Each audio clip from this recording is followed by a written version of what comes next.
Welcome everybody to Grand Rounds. It's a very exciting conversation today around stroke, and I think we have one of the nation's leading teams with us today at Creighton University in Omaha, Nebraska. So just exciting. And I mean, when I say team, I mean team, because I know stroke takes a team. So it's really exciting to see this amazing team here, especially we have our fearless leader, Dr. Jani, who did his training at Michigan State University, both in neurology and then in interventional neurology fellowship. So really great to have him here and talk about this long journey that he's been on. We also have Dr. Bosco. I'm looking at my list here because there's a lot of people I have to introduce. Dr. Bosco is a general neurologist. I believe she did her training at the University of Nebraska, and she is currently vice president and founding member of the Nebraska Neurologic Society and a PI at the Creighton Stroke Net Trials Center. So great to have you here. We have Candy Garner, who is on the stroke team also. She has been an RN for 10 years at CHI Health and graduated recently in 2020 with an MSN, FNP, and she is part of the Institute at Creighton for strokes. We also have Drew Wellenstein, a physician assistant. Drew attended University of Nebraska Medical Center for the PA program and started working with Dr. Jani doing interventional neurology back in 2021. Dr. Jani, thank you for bringing this amazing team together for this really important conversation. And really, congratulations to you and your team for demonstrating how we build the Center of Excellence and have academics, learners, and a multidisciplinary team. Really, hats off. Thank you, Dr. McKean, Dr. Ginsweig, and the team for this opportunity for me to present on my behalf of my team. And I will be discussing how artificial intelligence is changing the landscape of stroke care. Thank you, everybody who joined today. I appreciate your time. Well, we will get things started. So my topic of discussion is artificial intelligence in field of stroke. This is a part of discussion, what are the advances in field of stroke care? No relevant disclosure regarding this talk. As you all know, the stroke is a devastating disease. You all have seen strokes in your career and a part of your journey in medicine, and it is such a common disease that you see this disease happening every 40 seconds around us. It is not forgiving. So once it happens, if you do not act timely, it brings a significant morbidity and mortality. If it is a larger stroke, then 60 to 90% of the patient will die if not intervened in timely fashion. Not to mention, it also is expensive disease. So this brings $41 billion worth of resources in American healthcare. Now, we will start with a simple question just to kind of see exactly why we need to discuss this topic. 78-year-old patient comes with symptoms of stroke-like symptom, hemiplegia, aphasia, has history of atrial fibrillation. You are on call in that ER that night. What is the next test you will order? If you can poll that particular answer, we can see those answers and understand and take this talk for further discussion. Wonderful. So all of us are fully aware that next test is CT scan. Now, the reason we need to understand this part is because stroke who comes to the patient who comes to the hospital will look alike. The reason for CT scan is because we have to differentiate between ischemic stroke and hemorrhagic stroke. Ischemic stroke is when you have a clot in the brain artery and it basically is causing ischemia, and hemorrhage is when the artery bursts open and is causing bleeding. Now, location of the clot or the location what is causing the bleeding is vital. So for us to define the pathology after differentiating whether the patient should get specific treatment, ischemic stroke treatment or hemorrhagic stroke treatment after CT scan is done, we have to understand if it is ischemic stroke, then patient may qualify for IVTPA. IVTPA was introduced in 1996 after FDA approved, but as you see, the cartoon of vasculature of the brain, all the green bars are the large vessel occlusion locations. If thrombus is in all these arteries with the green bar, then it is called large vessel occlusion. It means it actually is a really pretty bad stroke. Unless it is further away in a yellow bar, then we call it medium size stroke or a small size stroke. TPA is good if it is stroke in a medium size or small size artery, because then it has its efficacy of 20% chances or 33% in some cases to recanalize the artery. But if the clot is in a larger size artery, we may not have the same efficacy because efficacy will go down to 3% only. Now, if patient gets this treatment of IV TPA, and if medication is unable to dissolve the clot, we will have to intervene and extract the clot. But before we extract, we have to confirm where the clot is. In order to do so, we have to do a scan called CT angiogram, and CT angiogram requires interpretation, and interpretation of the imaging is done mostly by radiologist and sometimes by neurologist.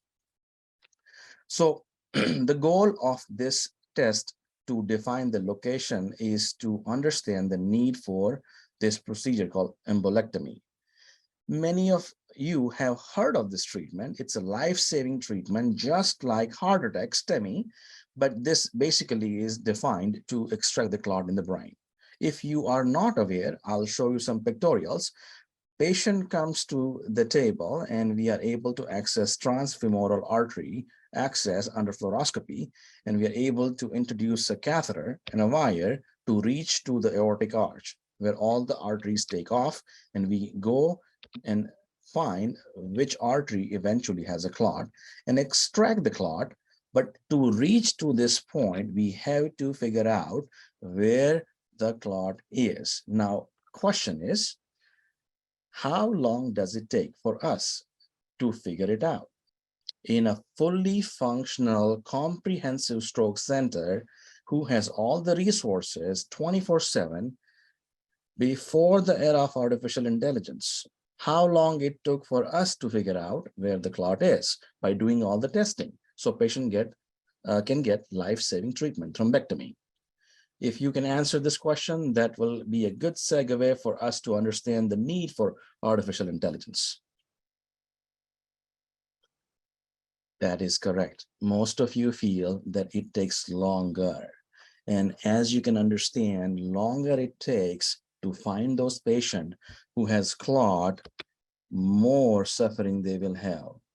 Traditionally, in a fully functional hospital with all the resources, without artificial intelligence, on an average, it takes 150 minutes. Geographical details also makes a big difference. I'm in rural Nebraska, 14 hospital, 2,000 stroke throughout the state, and the transit point from one hospital to a tertiary care may take hours. In that setup, if we have to put that time, you can understand that it takes a long time to find those patients and treat them. So question is why? This is the reason. Before 2018, when this artificial intelligence software in the history of medicine got approved, this was the workflow.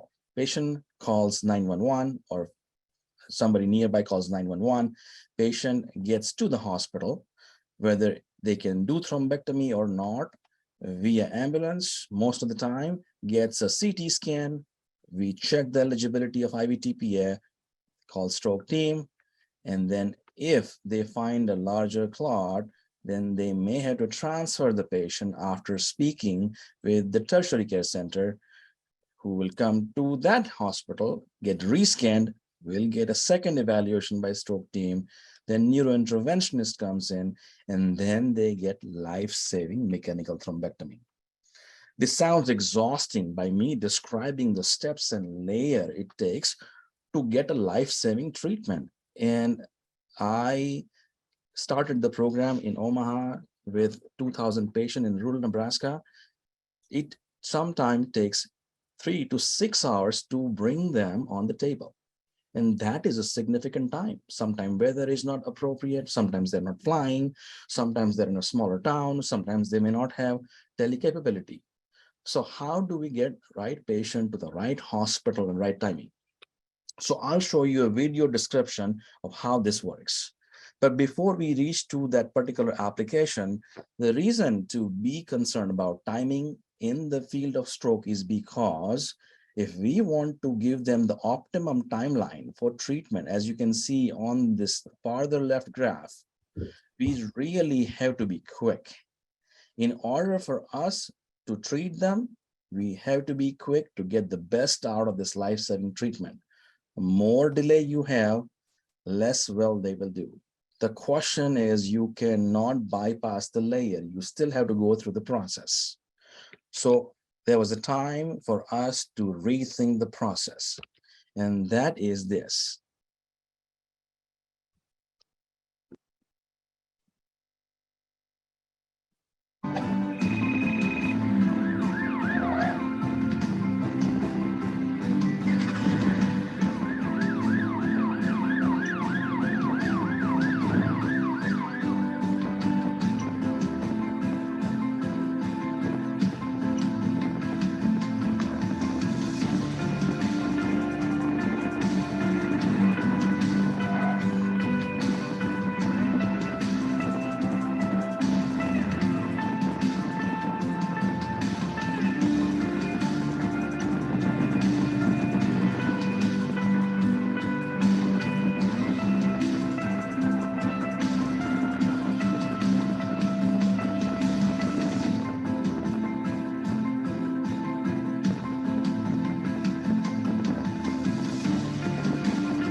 So now what you saw was actually us teaching machine how to do our job, but quickly, so we can take care of our patient. Now what you see here in this slide is that time where there were human element involved, whether it's a daytime, nighttime, holiday time, or a normal day, whether the physician is tired or awake or had a bad day or a good day, technology did not work, it's all compressed in one box and it's done by machine. And it's done by machine with an optimal artificial intelligence machine learning, and is done in such a short time. So If in a highly functional unit, you introduce this thing, despite that you save almost 52 minutes, and then you transfer those patients, and physically there's no communication. You can just quickly activate everything through this machine learning, through an app, anytime in the country. Now, reason it is important is because every 30 minutes, 10% chances of better outcome. And not only it improves the patient outcome, it does take care of someone's loved one. It's cost effective, it decreases the length of stay, and I'll show you why and why it's important. Now, these are very simple screenshots of how it looks on my cell phone. If patient comes in, I get a quick alert. I can look at the scan. It tells me whether there's a bleed or no bleed. If there is no bleed, how much damage has happened. We'll calculate the number. That basically is one of the common universal scientific language for us to understand and communicate with peers. If they do a CT scan with dye, CT angiogram, it quickly analyzes the 3D algorithm via machine learning, and it will tell you exactly where the clot is and actually make an alert and will tell you that there is a larger clot. You have to act quickly. You can actually look at the CT perfusion. Machine will quantify how much damage has happened and how much you can save. And through the machine, through the app, you can activate the entire team and communicate. The reason it is important is because every minute delay in a stroke care will cost somebody 4 days worth of disability. Let that sink in. 1 minute delay is going to cost patient 4 days of disability. And if you delay 1 hour, it will cost somebody 3.6 years worth normal aging. That is substantial. If we are not quick, if we are not able to resolve this process, it definitely will bring aging worth 15 to 20 years in a rural community on an average in large vessel occlusion.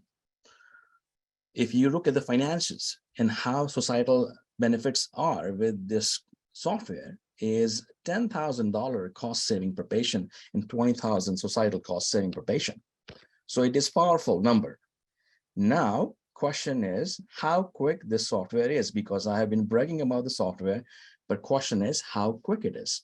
So let's take a poll. Same patient, you are on call, you order CT, CT, CTP, and you do not have AI software, or you don't have, you have AI software, but don't have radiologist. How long does it take for this machine software to analyze these images?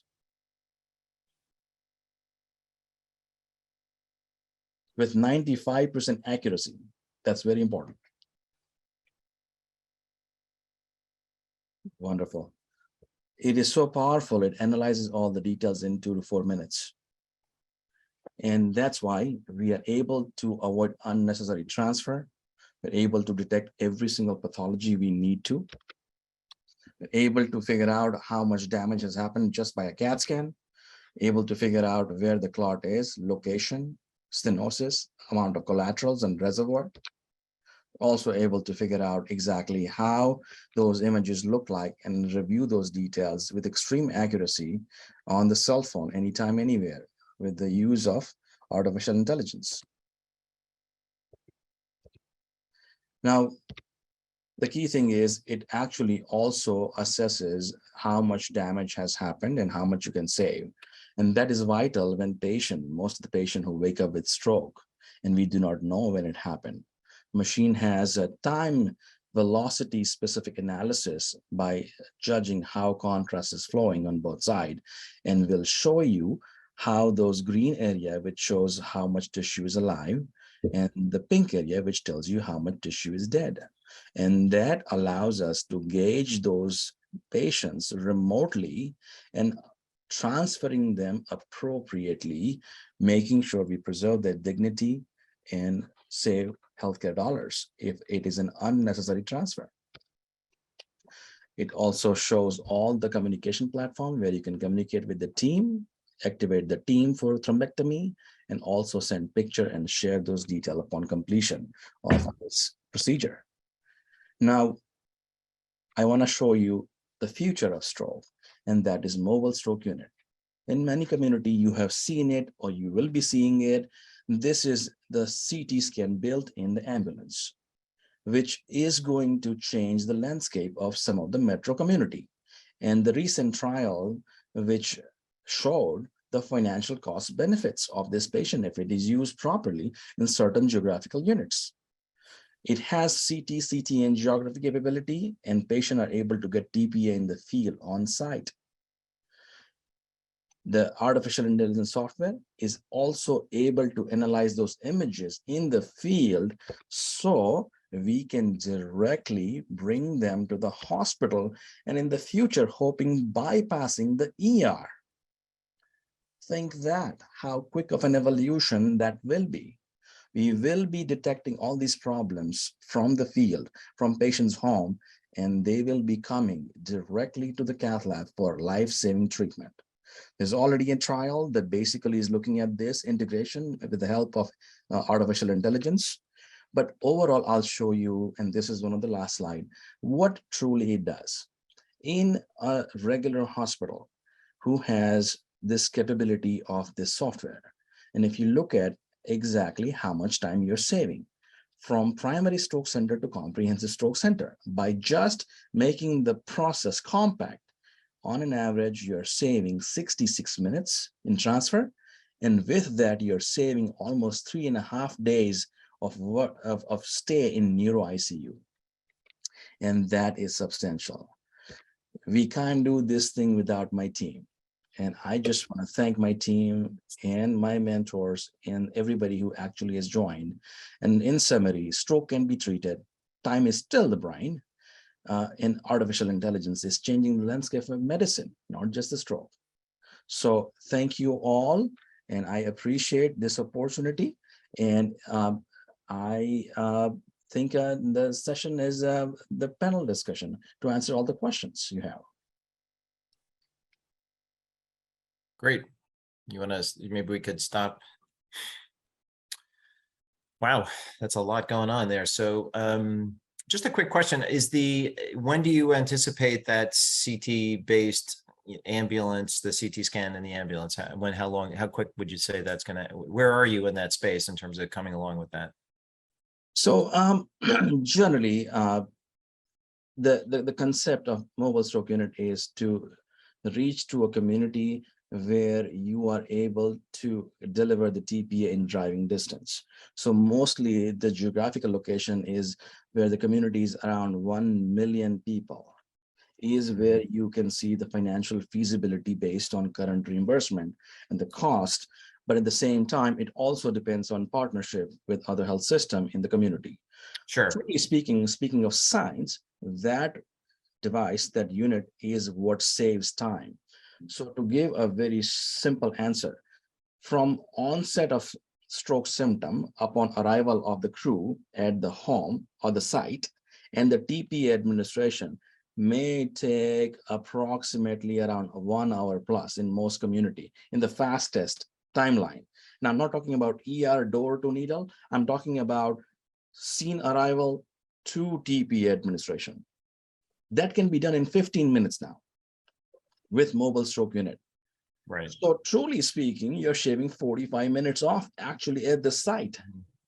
And if you're bypassing the ER, that will save additional time. So it's just a matter of time once the reimbursement is fixed.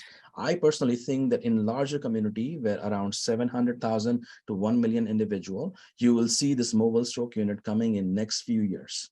Got it. And I'm going to open up in a minute. Just I always jump in too quick, but now, one thing I get worried about is, and it sounds amazing, but sometimes I worry as we make things more available. TPA is dangerous. There are side effects, there are bleeds, there are things that we, so the question really is, how do we make sure we're not overusing it and inappropriately using it, and measuring, the potential downside of this, which is,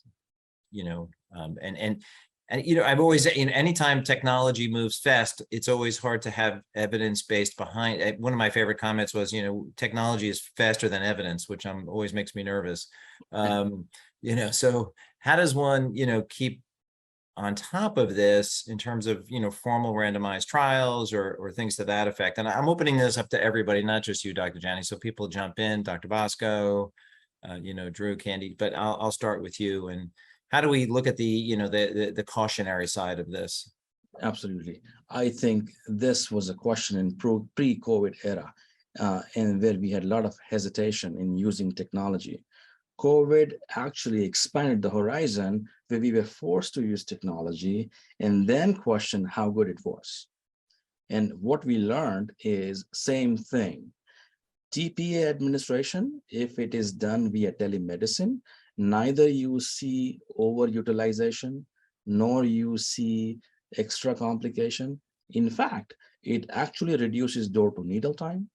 It actually is as good as seeing the patient in person, and it is as safe as giving a TPA when a person or a neurologist is giving the TPA on site. And that was published last year. It just happened that we learned those details in COVID time. So I think this is no different when you use mobile stroke unit, teletechnology, but that is actually the fact, scientific fact, where teletechnology is extremely safe in the business of stroke. As long as you follow the protocols. Correct. Yes. So maybe I can open up to other questions. Gary, any questions? I'd love to pull and hear in from Drew and Candy and Annaliese if they have any. But Gary, why don't you go ahead and. Yeah, no, this is great. Thank you so much. And it's so interesting. This is a question really for Candy and Drew. And what I think it's fascinating that a multidisciplinary team has been built with advanced practice leadership. So, and when we were chatting with Dr. Jani the other day, he just made the comment like, one stroke neurologist and 4 APPs can, I don't remember what you said you could do, but so where do you fit? Do the whole country. Yeah, I could do the whole country. But what's the role? Maybe start with you, Candy. So the role of the APP in our team, which we cover Emmanuel and CHI Bergen, is that we will be first on and available for coordination, filling gaps, assessing the patient, and helping to determine the plan of care for the patient. We also assist them directly to scanning and or directly to the suites, with the ability to communicate directly with Dr. Jani or the interventionalist on call to ensure accurate NIH, accurate assessment, and an accurate plan. Okay, so you're the intake leader. We fill in all the gaps for between the patient and the interventionalist. Yeah, that's great. She's very humble. I think in reality, our APP pool is such a wonderful team, and they have such a hunger to be a part of this care that actually it is not uncommon that I get phone call that 3 hours away, the machine, our AI software has made an alert, look at the scan. Yeah. Everybody is extremely comfortable to see the entire state and their scans and the alert, and they review all the detail, they coordinate everything, and truly speaking, they're my eyes and my ear. Truly speaking, sometimes better than I am. They're that good. So it's truly a team effort from everyone to triage 4,000 stroke in the state with few individual with AI. Interesting. And Drew, what about your, what do you have to add to that conversation? Yeah, I'll largely agree with what Candy said there as far as being that first line, the triage. Really getting an accurate, detailed medical history is something that we obviously rely on heavily. And then being able to interpret those images ourselves and coordinate with our cath lab team, with Dr. Jani and the other neuro-interventionists on our team, really is essential for what we do. I imagine you're both, and probably, and include all of you, but I would imagine, what fascinates me about this space is the imaging technology is really mind-boggling. When I was in the good old days, when I was just a general internist, we had like insulin and one oral agent. We had a CAT scan and nothing else. Now life is so complicated, and keeping up with the technology and what the scans can tell you is really, I think that's where the AI comes in a little bit, but also for you all to be comfortable with this evolving imaging technology. And maybe Annaliese, you could speak to that a little bit. and anything coming down the line, I mean, in terms of viability and new technology that you're thinking about or hoping for, anything? I put you on the spot there, Dr. Bosco. Yeah, I mean, I think that the rapid software has been just a huge game changer, especially when, I mean, across the country, there is such a shortage of neurologists, and many hospitals and ERs don't have on-site neurology. And sometimes people come in with more subtle stroke symptoms that, a non-neurologist might not realize they're actually having a massive stroke and a large occlusion. And this software has really helped to alert people to those big strokes. And so I think it's just been awesome. Down the road, I think, the next big thing is going to be these mobile stroke units with, ambulances with CT scans, and a part of those will include teleneurology. Right. So, that way we can have a neurologist seeing somebody, in their house, right outside, on their street, and starting to do an evaluation very quickly and gather all that background info to speed up the process. So it really is amazing how this can just suddenly start to expand, and you can, and the virtual nature of all this, the images coming in, you can really do a lot more. Any other questions? I've been cutting. Barbara, you're on here, Dr. Martin, and anything from you? I'm curious about the post-procedural period. Dr. Jani, you mentioned there's a decreased length of stay. We're always interested in getting patients back home. So talk a little bit about that post-procedural management and how it's better with the AI than not. Absolutely. Overall, AI is not a part of post-procedure management at all. So that still remains on-site management by the provider, the neurointensivist or the neurologist in our case, who does the procedure, who has also neurocritical care background. But I think what this software does post-operatively is the important part of communication. Most of the time, there's a lot of learning to assess the gap, what happened in the transit from hospital A to hospital B. And because everybody who was involved in the care has the ability to receive the feedback on the same platform in real time upon completion of procedure, how procedure went, who saw scan what time, why it took that much time for them to contact us, or why there was an issue in kind of communication and hospital would not transfer the patient. So the glitches that are built in are actually time stamped. So even if it is post-op, you can track the entire spectrum and provide communication. That's the benefit post-op, to kind of track what happened. But in the sense of patient care, the AI does not do anything. Then it's a traditional ICU level of care. I think the key thing what AI software offers is that quick transit to the hospital, right patient to the right location.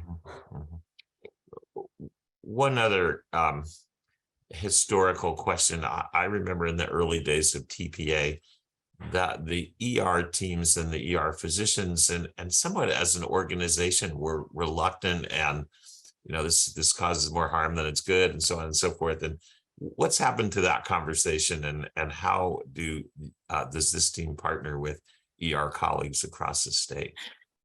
And Annaliese is our guru in that regards. So Annaliese, do you want to take this question? How's your experience with the ER and how the culture is changing now? Yeah, I think that, a lot of these prior worries have sort of been debunked.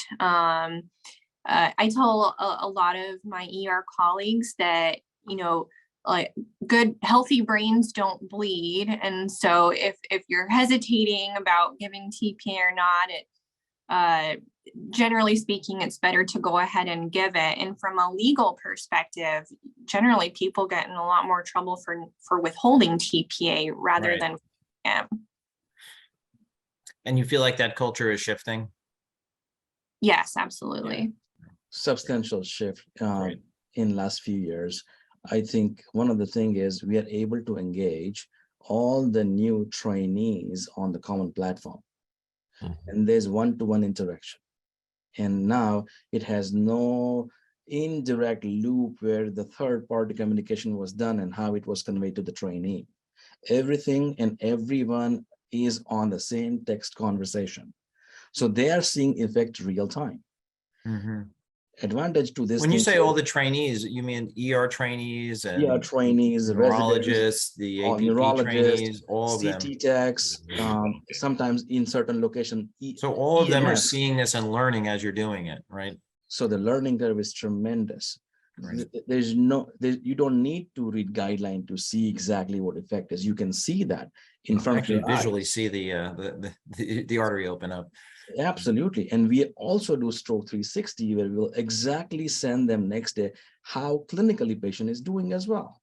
So they will know exactly what happened next day or when they got discharged.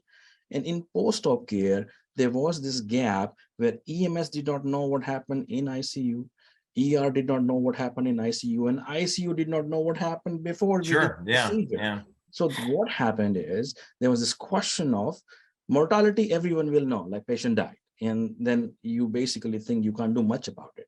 But people forget the most difficult part, which is morbidity. What happened to the patient when they went home? They could not walk, they could not talk, they could not do this part. So morbidity benefit is what you are measuring with this AI and are communicating in real time to the spectrum of individual. So what I know, what my fellow knows is exactly what my EMS knows. And we will get a question from EMS. Why can't we change this process to make this better? That's great. So I wish I could do that for all the patients that we see and feedback to all the learners who are, part of the process of caring, because a lot of times we don't know, what happens. And that's very powerful. And the good other additional part is you are on the same platform with your peers, neuro-interventionists. So I have 2 more partners and they will see exactly what happened in this process as well. So I will get some insight from them that maybe, and this is the spectrum. It's very, very real-time data and That's you great. can't lie. I have one more question and then we're probably about ready We to wrap up after one more. wrap up. And that I just want to clarify. So for small vessel disease, folks get TPA, medium, small, but large, do you give TPA in the field on the way in for those large ones that you plan to take to the cath lab? Yes, it's in combination. So if patient qualifies for thrombectomy, you still have to offer TPA, and then in conjunction, you offer them mechanical thrombectomy. Yeah. Okay. Great stuff. Well, so, it's just great to see, teamwork, number one, multidisciplinary teamwork. It's also great to see a program that you've, led, Dr. Jani, and created. I love to see the academic, nature of it and all these things coming together, multidisciplinary teams, a growth of a center of excellence, using our academic footprint, to train others in this space, to do research. So it all comes together. And that's the message I love to spread to all of our different, communities at Common Spirit Health. So thank you for being a role model. Gary, any last words? And no, thanks. Dr. Martin, we love these sessions because they're interactive and I think people really learn from them. And so I do anyway. So we really appreciate all of you. Thank you so much.